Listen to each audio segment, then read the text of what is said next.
Awesome. Yeah, Thank you.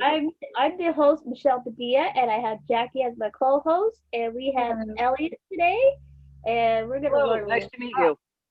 Nice to We're meet gonna you. Nice we're to gonna meet learn you. a lot about you today, Elliot. So, for our listeners, Awesome. tell us who you are. My name is Elliot Hutchins. I am an actor and an author and a screenwriter, and I paint and I dance. I don't juggle, sadly. Um, and I I also I do some life coaching, and I just do everything. I do one of everything Yeah, you I do. can. And Oh, you I that's also like go by great. Cindy, right? You also go by Cindy, so we want the listeners to know a little bit about Cindy. Cindy is I have a son named Gabriel. He and I are we're sort of in that place where he's learning to call me dad away from mom. So every once in a while I'll get called dad. Um, I live in North Carolina. I've been writing since I was 13. I lived in the mountains. Um, I grew up in the mountains. A lot of storytellers in Appalachia, so I grew up around that, and that's where I got the bug from. I think. Oh, okay. I worked for Wells Fargo for a while, doing some temp work. I worked for GameStop for a while. Just I used to actually work in publishing a very long time ago, and there's a saying that if writing, you'll never quit your day job. You always have one of those. So I've worked for Barnes and Noble. I've worked for a company called Baker and Taylor, doing wholesaling, which Okay. is it's a company where if you've ever ordered a book from Amazon, you probably got it from them, or a Oh, CD, wow. whatever. And they were the second largest distributor in America, and some days they were first, depending on how much sales had been. I also, in one of my last jobs, which was wonderful, um, I was very, very ill. I almost died very recently, and I had an undiagnosed illness, and I was Oh, disabled for a while. So I so can worked you for a company. Hmm? Can you tell tell us us what? more about that? Yeah. Yeah, I I started getting very, very sick, and we couldn't tell why, and there were all of these strange symptoms. And they found out that I had anemia, and they were treating that because I had a fibroid, which was causing internal bleeding. And so we were dealing with that, and but nothing ever made it better. Every once in a while, a symptom would be remediated, but generally, I was still sick. Oh So wow. basically, what happened is I went to give blood, and they called me in, and this is a weird story. They said, you've tested positive for syphilis." I said, Oh. "That is not possible." Like the Virgin Mary and I walked into a bar, right? Um, I could give you 35 years of history and tell you everybody that I've ever, and none of them are sick. And they were like, "Okay, it's probably a false positive." So they did the test, the secondary test, and they said, "Yeah, you're right, it's a false positive. Go home and don't worry about it." I did. Jeez. I'm still getting sicker and sicker and sicker. So finally, I went to a new doctor, and she did all this stuff, and she said, "Anything else?" And I told her about the syphilis test, and I said, "But he said not to worry about it." She said, "Oh, we're worried. That's a big deal." Wow. So she redid the test, and she said, the test came back positive again, and I'm going to send everything over to infectious disease. They came back and they said, if it's syphilis, she's being treated for it because that's what it looks like. We're getting weird readings. What is going on? So I sat down and I thought, these tests always test for more than one thing. And I got to reading, and one of the other things that it tested for was fibromyalgia. Wow. I Okay. called my doctor and I said, my symptoms sound a lot more like fibromyalgia. She said, "Well, come in and we'll talk about it." Because you know how they feel about people who diagnose themselves, right? Yeah. Right. I sat down and I'm explaining to her, and her face is falling. And I'm lucky because I'm pushy and always get a good medical person because they know if not, I'm going to be a jerk. So um, she said, "Oh my God, you're right. It does sound like fibromyalgia. We're going to do a panel for everything that this test could be for." So 3 days of freaking out. I've had this for like 8 years. Ooh. I've had two doctors tell me that not being able to walk more than 50 feet is going to be my new normal, that I'm going to continue sleeping 20, 17, 20 hours a day, that I'm going to continue to have all this pain and yada, yada, yada. She calls me up and she says, well, the good news is you don't have syphilis. Well, we knew that. She Right. said, you don't have fibromyalgia. Okay. She said, you don't have Lyme disease. I said, well, what do I have? She said, you have Rocky Mountain spotted fever. What?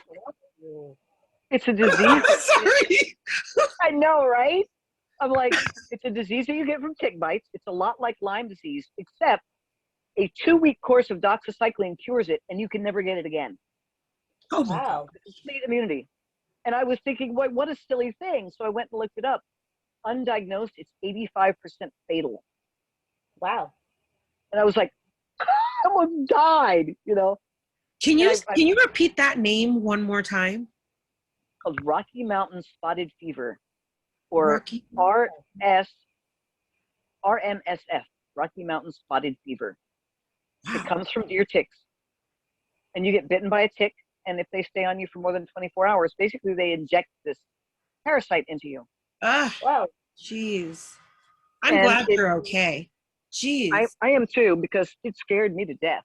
I Yeah. really, at one point, I thought that I wasn't gonna, I thought that that was it. My life was over. I was stuck in a chair. And, you know, I have a lot of friends like that, and I learned so much empathy for people, you know, and I'm now the person who calls you, and I'm like, I know that you're sick at home. Let me keep you occupied for a minute, you know? Right. Yeah. But because of this, I started working with a company called J Lodge, and what they do is they take disabled people and they give them jobs. So I was a manager there. Oh, how beautiful. I love that. It was a lot of fun. I love that job. So And Well, so now gee. you're a writer. So what do you write about? I have, okay, people say 2 things about me. They say that I'm really fast and create in a vacuum, and that you never know what you're going to get out of me. Okay. I write a lot of horror, and the reason that I write horror is because horror is not about horror. Werewolves are aren't monsters. They're the the thing in yourself that you're afraid of, your carnality, or they're the wolf at the door. They're all of your troubles that you can't deal with. It's this thing that overwhelms you. So Right.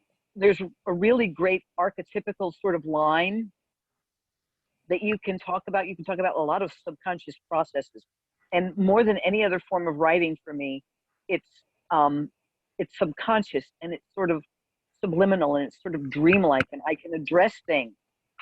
Like the screenplay, I have a book called Best Left Buried on Amazon, and the idea is what we started with. The idea is everybody thinks they have a destiny, but what if yours is horrible? And this is about a woman who, when she was a child, she was found in a house with a whole bunch of caged birds and a corpse. Oh Oh, wow. wow. And they grabbed her mother and obviously put her in a mental institution, because she says that the birds were helping her keep this evil spirit form in the body. And they're like, sure, okay, yeah. But it turns out it was true, and it's escaped. So she has to come back now, and circumstances, the birds, some of the people in the area are trying to manipulate her back into the position of being the guardian of this thing.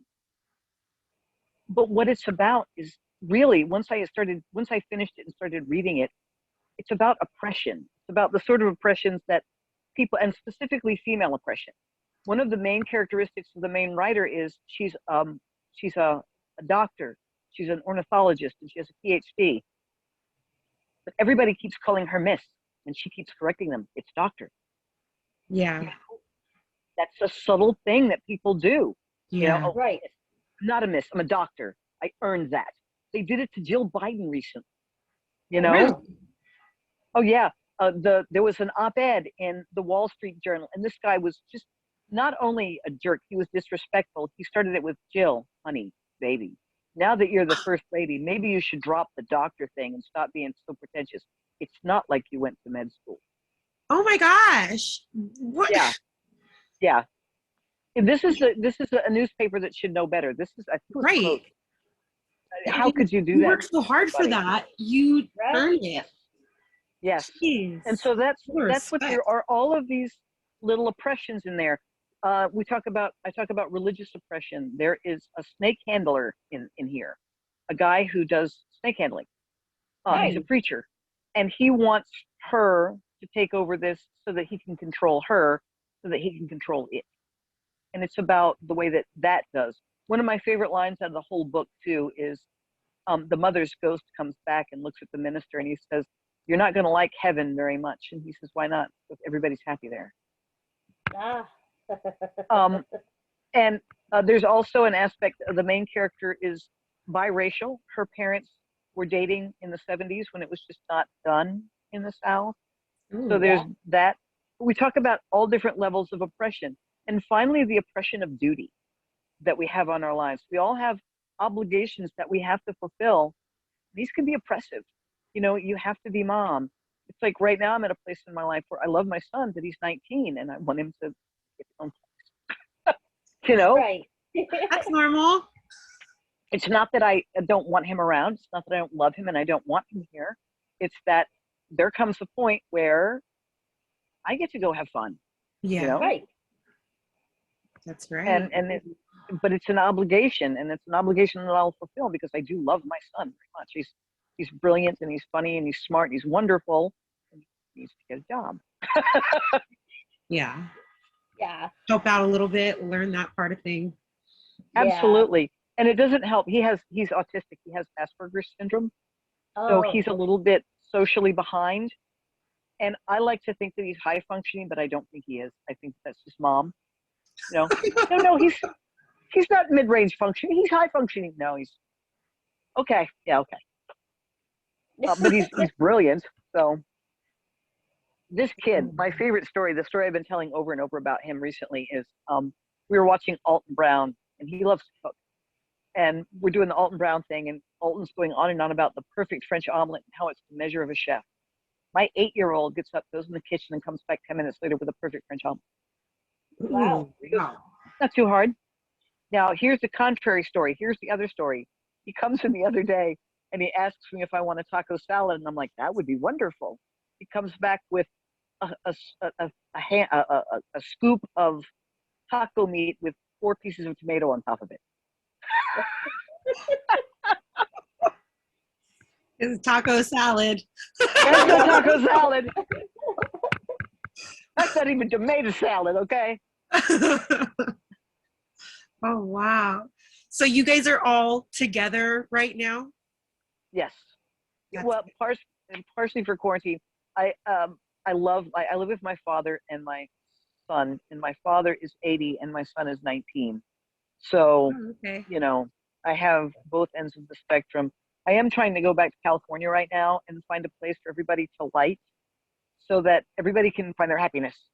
Yeah. Because I love my family, but I need to be able to just, I was never young, you know. When I was a kid, my mother was an alcoholic and a drug addict, and, you know, we slept on porches and we were neglected and abused, all kinds of terrible things. So I didn't have a childhood. And then, you know, in my 20s and 30s, you're dealing with that trauma. People don't understand how much trauma affects you. Oh, yeah. They're really just starting to do studies. I was reading a study the other day where childhood trauma will give you is an indicating factor for arthritis further in life. Oh, Wow. really? I didn't Yeah. know that. Oh, wow. Yeah. Yeah, I didn't know that either. And they're relating it back to more and more illnesses of that sort. So the trauma of childhood carries with you your whole life, and it affects you not just mentally or emotionally, but also physically. And Right. you know, if you take a kid who's lived in a traumatic situation, they're already at least 10 years behind all of their peers because they have to deal with that trauma. And Yeah. Yeah.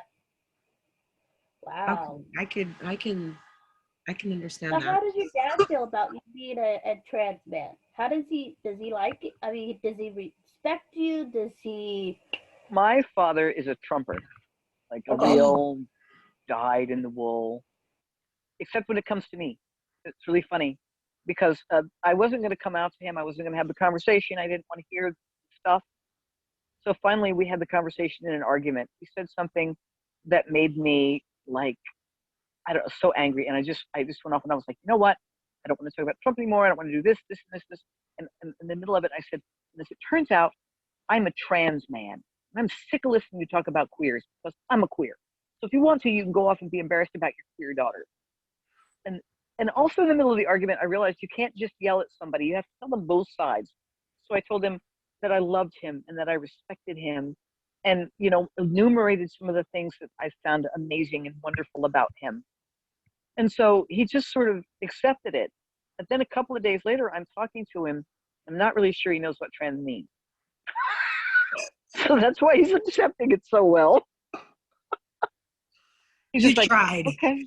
and you had a moment. I get a moment. So he's like, I don't know what you're talking about, but I'll accept it. And I'll take that. Okay, yeah. Leave it at that. Kind of cool, All right. Unfortunately, I live in Kannapolis, North Carolina, and there aren't a lot of other people like that. There are people who literally have like 10 or 15 Trump stick things in their yard. And there's a guy here. It's really funny. I belong to this atheist group where it's sort of like, it's like stupid evangelical tricks. And my town has been on there 4 times in 1 week.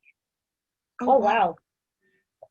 One of them was there's a guy who on the bed of his truck has built this wooden thing and painted on it Donald Trump 2020, then the daughter, and then the son, and then the other son, and then Steve Bannon. And he's got like this big marquee on the back of his truck. That was on there. One of the local churches, they were making fun of him because they were talking about putting in a baptismal water slide. People don't, isn't it funny? Jeez. People right down the street from me too. I was driving Easter a couple of years ago, and I was driving, and there was a big hullabaloo in one of the parking lots, and I stopped to look, and they had 3 guys out there in like loincloths, and they were mock crucifying them in like March. It's like 40 degrees. And these guys are up on these crosses answering questions about Jesus. And I'm like, this is where I live. People don't believe me. And they're like, you need to take pictures of this. And I'm like, I'm afraid to go near them. Are you kidding? Oh, wow. No way. I'd be afraid too. The big thing that I get around here is because I don't have a binder yet, and I haven't had my top surgery yet. So I still have a large chest. So I'm dressed like a man, and I have the man's haircut, and wearing the man's cologne, and I talk like a man. I have a beard, and I have a mustache, and it makes people really nervous. So they punctuate sentences with the word ma'am. And it drives me. Do I look like a ma'am to you? Really? Look, I have a beard, I have a mustache, How long have you been going? I'm not sure like the proper way to say it, so forgive me if I mess up, but like how long have you been going through the whole process, or like when did you figure it out, and how did you come to Elliot? Okay. All right. I know, a bunch of questions in one. The first part of this is, it's good you asked me that question, because some other trans people sort of get a little offended when you ask them questions like that, even though it's not necessarily rude. Some people are a little sensitive about it. So it might be a question that you want to ask them if they're okay with before you do the interview. With me, you're okay. No, don't apologize. With me, you can ask me literally anything. I am an open book. I love to talk. You're the first one, so we're not sure how to answer certain questions. Absolutely. And I want you to feel free to ask me any question that you have. And then, but I don't want you to be uncomfortable with another guest. I want you to know that I've had literally some of the most intimate questions asked. I'm fine with them. There's a question that a lot of gay people have been asked over time, and it's, when did you know that you were gay? You always knew. When most gay people, when you're talking to them, I knew when I was 4, because I wanted to play Lone Ranger and everybody else wanted to play dolls. I had no interest in that. All of my friends, when the Monkees came out, date myself how old I am, everybody had a crush on Davy Jones except me. I had a crush on Peter Tork, who is the most feminine of them, Yep. And it was always like that. I've always sort of leaned towards very feminine men, gay men. And when I was 5, I saw a thing about Christine Jorgensen, who was the first transsexual, and I thought, you can do that? That is interesting. The rest of my family is like, what a freak. And I'm like, no, I want that. And so for the rest of my life, and when I was a kid, you didn't even talk about stuff like this. You know, Christine was just absolutely ridiculed. It just wasn't something that was done. It wasn't even something that you thought about unless you Right. were like in some sort of bohemian sort of setting, which I certainly was not. So all of my life, you make excuses. You pretend that you're in love with the man you want to be. There's a Right. saying in the movie Prey to Porta when they talk about clothing, that clothing designers make clothing for the women they love or the women they want to be. And that was Exactly. always it for me, the woman I want to be or the man I want to be. I could always tell you at any time how much the trans surgery cost because I always wanted to do it. It was always me. My favorite thing that I ever did is I was going to a psychiatric appointment when I was younger because, you know, childhood trauma, you know, you have to deal with it some way. And I was dressed in a heavy coat and I had really short hair. And a 15-year-old girl was flirting with me like I was a boy because she assumed I was a boy.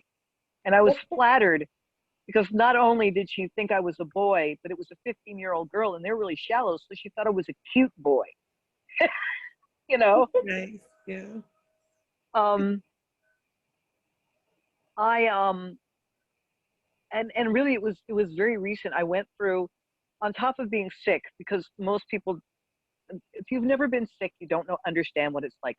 Never had a chronic, debilitating illness. You don't understand what it does to your whole life, right? Yep. Yep. I became depressed and suicidal and Ooh. anxious, and I finally had a nervous breakdown. And I mean like a full-blown, I was diagnosed as agoraphobic. I was on suicide watch. I could not leave my bedroom for the better part of 6 months.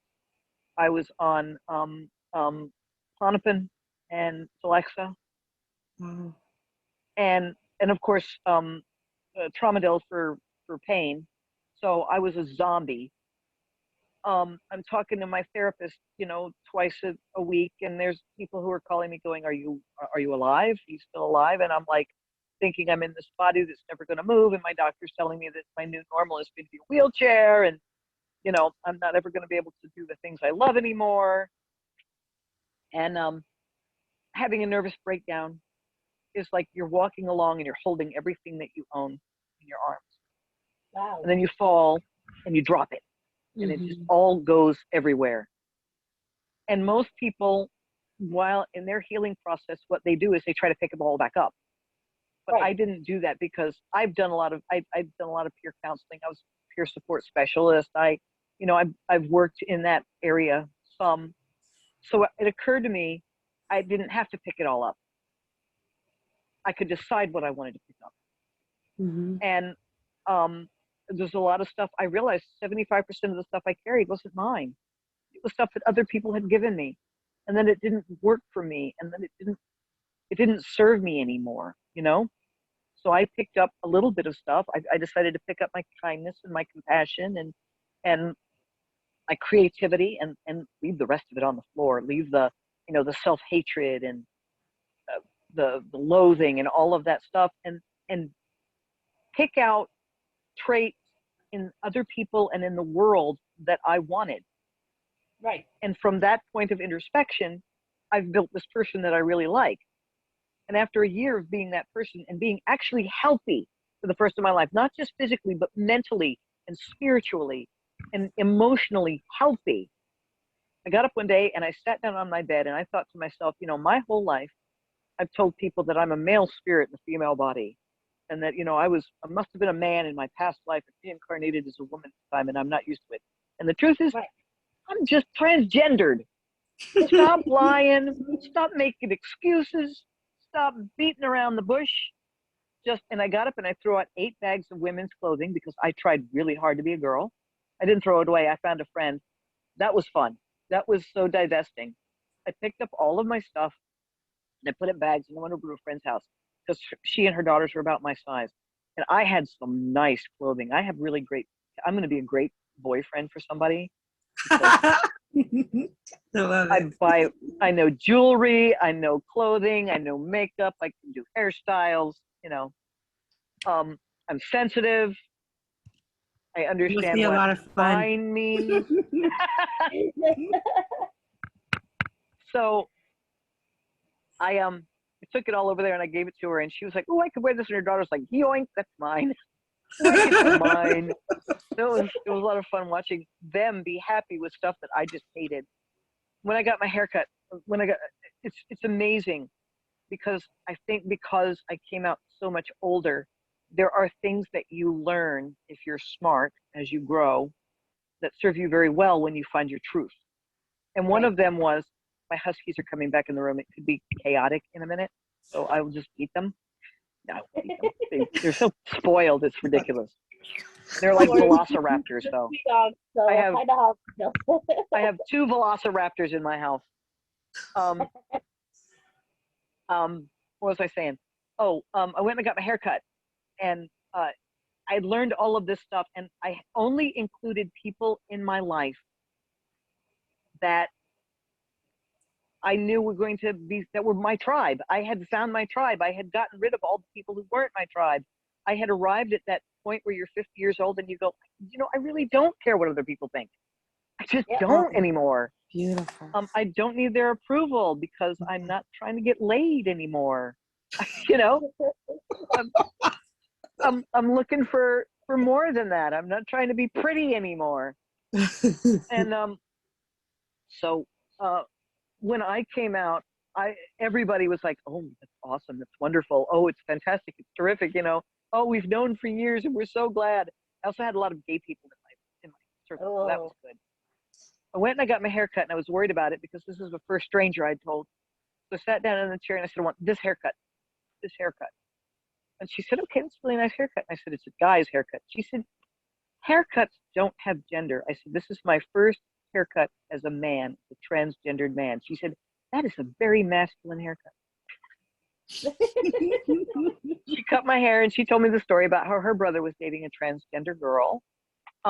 Everybody's in there. I went to work. I worked with the disabled people, and a lot of disabled people are oddly very conservative.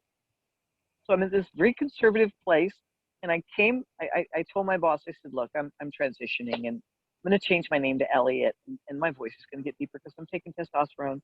And so you're probably going to want to address this." And they were all like, "Awesome." And my boss and her boss had a meeting of everybody in the company, and set everybody down, and they said, "Cindy is transitioning to Elliot, and Okay. no one had better say anything. If you don't have anything nice to say, keep your mouth shut." That's basically the gist of this meeting. 4 wow. other people came out at my meeting. I've been living with a woman for 19 years.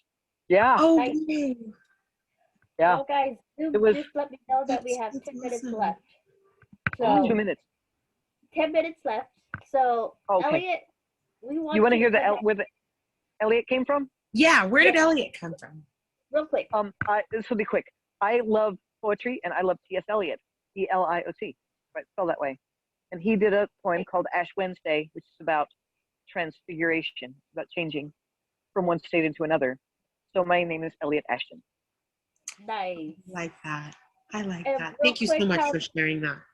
how the awareness came about. I got diagnosed at the age of 30 with a tiny piece of a chromosome called 22q11. There's other names attached to it, like George, whatever, but it's like the second most common to Down syndrome, and nobody knows what it is. So I thought, okay, maybe we can start doing the awareness show and get the word about 22q and other rare diseases. And so that's how other celebrities have been coming onto the show, and it just grew and grew and grew and grew and grew. We had so many wonderful celebrities. We just had the recently late Don Walsh, who just passed away on the show. We had Marianne Ross from Happy Days, Loretta Swift, Dean Awesome. Wallace from ET, and they have different causes and events. So the more people know about 22q and other rare diseases, then it'll be like different rare diseases and get the word out, because I found out there's over 7,000 different rare diseases out there. Like yours is probably somewhere in the 10 top 10 or something like that. So I'm it's like, surprised at the number of people who've never heard of it. And on top of that, I'm autistic, so you know. Yep. Well, we Mhm. just learned yesterday about valley fever. So there you Yeah. go. So My dad had valley fever. Oh wow. see, and we didn't know We're what that was. outdoorsy. Yeah. Yeah. There's This another is out name in for it, but Bakersfield. yeah, there was another name for it, but I can't pronounce it. So, It's um, a lipsidaria or something like that. It's named after the yes. bacillus. But you guys can find us on. Oh, Elliot, what is your social media platform? Yes. Oh, I am on Facebook. I am on Instagram. I am on Instagram as Eli Hutchins. I am. Um, you can find me under Cindy Cami, Chami Hutchins on Facebook. I'm on a. I'm on a. My favorite platform is called Slasher. It's for horror people. It is. Okay. And I am Derleth Dream, DERLEPH Dream, DREAM, on there. That is Okay. specifically for horror people. So if you like horror, that's a great place to go. Ooh, And nice. we just opened up a shop on Threadless. You can find our merchandise. We have all kinds of different merchandises. We have T-shirts, hoodies. What else do we got, Jackie? Face masks. I mean, sweaters. Yeah, you said it. Mugs, little purse Yeah. bags. She's got some really cute options and designs. Like, I mean, seriously. So we'll send you the link for our Threadless shop, and then you can follow us on Instagram, YouTube, iHeartRadio, all those. Spotify, Amazon, Yeah, Apple Music. we're all over the place. So, Elliot, we would like you to come back on the show. So, Absolutely. I'd love to. we just want to And do I'm a honored part to be here. two. Thank you for asking me. Oh, thank Thank you. you. You were awesome. It was amazing. Thank you, thank you, thank you. So I'm gonna edit this and I'll send it to you. And I can sit. I'm trying to look for you on Facebook. Awesome. Is it okay? Yes, definitely make friends with me because we can hang out. Oh, that'd Yes, be good. I like that. Ladies, All look right. me up. I always want more lovely ladies on my Facebook. Yay. Okay. And you can Thank also look you. us up. So we're pretty much, or you can look up Jackie. So she's pretty much easy to find. Oh, my Instagram. I know. I'm at Yeah. Miss Jackie O. So Jackie O? we're gonna let Yeah, Jackie it's O. MISSJACKIIO. Like Jackie Kennedy. Well, this is the Awareness Show. We'll see you guys tomorrow at 5 o'clock, and we'll see you guys then. Thank you, Elliot. Have a good one. Thank you, Elliot. Bye. Thanks, you guys. Bye. I appreciate it. Thank Bye you. bye.